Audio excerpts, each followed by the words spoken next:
Olá, meus irmãos, a paz do Senhor. Voltei em 2026 com tudo. Espero que 2026 seja um ano de muitas vitórias, bênçãos e conquistas e trabalho na obra do Senhor para mim, para você e para nós. Estava trabalhando e Deus colocou uma palavra no meu coração, estava meditando e senti de compartilhar aqui com os irmãos. Tempinho que eu não venho, né? Espero que também tenha continuidade. E estava lembrando sobre a sabedoria de Salomão. Na verdade, Salomão ele foi substituir Davi, né, um grande rei, um rei admirado por Israel. E ali ele pensa, como eu vou substituir meu pai, o rei Davi, que, de tantas conquistas? E ele pensa, eu vou fazer o que nenhum rei fez, nem Davi quando trouxe a arca. E ele prepara o maior sacrifício ao Senhor. Faz um sacrifício e Deus, ali ele gosta daquela atitude de Salomão. E ele fala, Salomão, pede o que você quiser. E Salomão vai lá e pede a Deus sabedoria. E Deus fala, Salomão, porque você pediu sabedoria, eu vou te dar sabedoria, riqueza, glória, e todos te conhecerão nos reinos. E o que eu estava lembrando foi da sabedoria de Salomão, quando a Bíblia fala que duas mães tiveram filhos. Uma teve um filho, depois de 3 dias a outra teve. E elas moravam juntas, dormiam juntas. E certa noite, um filho de uma delas morreu e a outra pegou e trocou as crianças. E de manhã, quando o filho de uma acordou, foi olhar o filho dela, estava morto. Mas quando ela percebe, ela fala, olha, esse não é meu filho. E ali não tinha câmera de segurança, né? Não tinha testemunhas. E aquele caso chega a Salomão. E uma fala, rei, eu acordei e o bebê estava morto, mas quando eu reparei, não era meu filho, ela trocou à meia-noite. E a outra fala, não, esse filho é meu, dela que morreu. E ali Salomão, sem saber o que fazer, porque era a palavra de uma contra a outra. Então ele fala, traga uma espada que eu cortarei essa criança. E darei uma parte para uma parte para outra. E a verdadeira mãe, a Bíblia fala que ela sentiu no seu coração a dor pelaquela criança.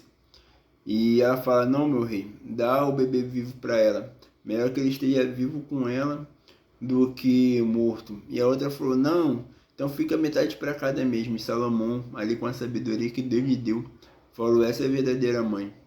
Porque ela se compadeceu da criança.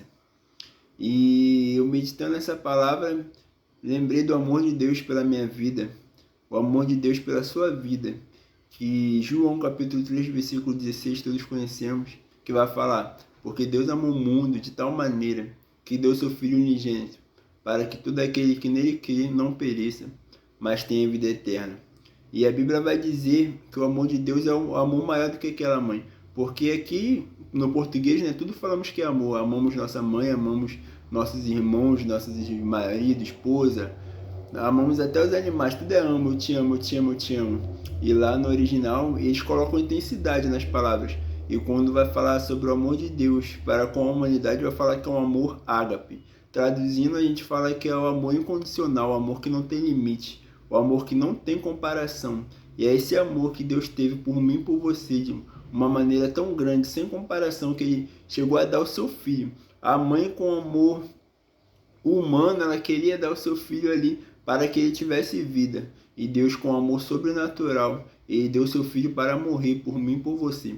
E eu queria abrir aqui em Filipenses, texto tão lindo, preciso ler, capítulo 2, versículo 7, que vai dizer, mas fez a si mesmo de nenhuma reputação, tomando a forma de servo, fazendo-se semelhante aos homens, e achando na forma de homem, humilhou-se a si mesmo, sendo obediente até a morte e morte de cruz. Por isso, também Deus o exaltou soberanamente e lhe deu um nome, que é sobre todo nome, para que o nome de Jesus se dobre todo o joelho dos que estão nos céus e na terra e debaixo da terra, e toda língua confesse que Jesus Cristo é o Senhor, para a glória de Deus Pai.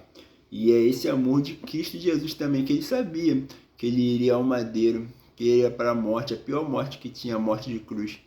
No Getsemane, Jesus chega a falar com Deus, Pai, afaste de mim esse cálice, mas que seja feita a sua vontade. Um amor maior do que o amor de mãe, foi o amor de Deus por mim e por você.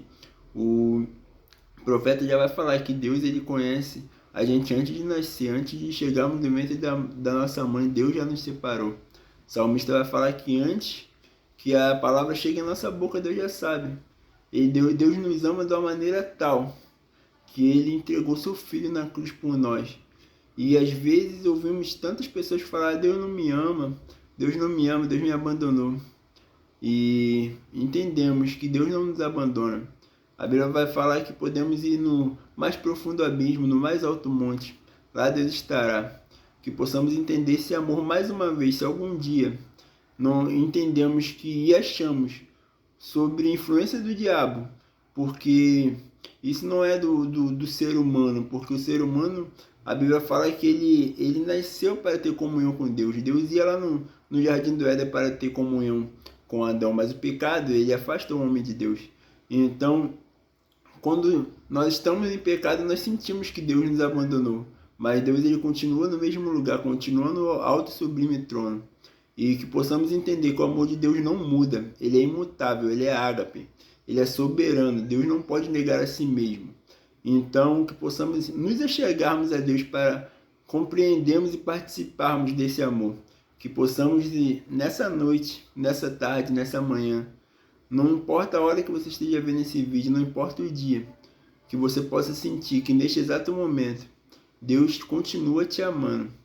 E Deus tem algo sobrenatural para nossas vidas no ano de 2026, no ano de 2027. A nossa história já está escrita, porque a cédula do nosso pecado já foi paga por Cristo Jesus. Ele rasgou lá na cruz. O véu que fazia a separação foi rasgado através da morte de Cristo na cruz. O pecado que estava sobre nossas vidas, ele foi perdoado através do sangue de Cristo.